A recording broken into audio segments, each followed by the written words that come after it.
Kembali belajar obat dalam bahasa Mandarin. Sekarang kita belajar obat batuk cair. Kesoyaoshui.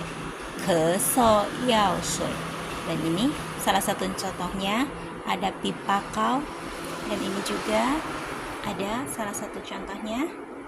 Ya, ini juga salah satu contoh dari obat batuk sirup. Obat batuk sirup. Dan untuk membelinya, cara ngomong ke apotekernya bisa bilang 我要买咳嗽药水.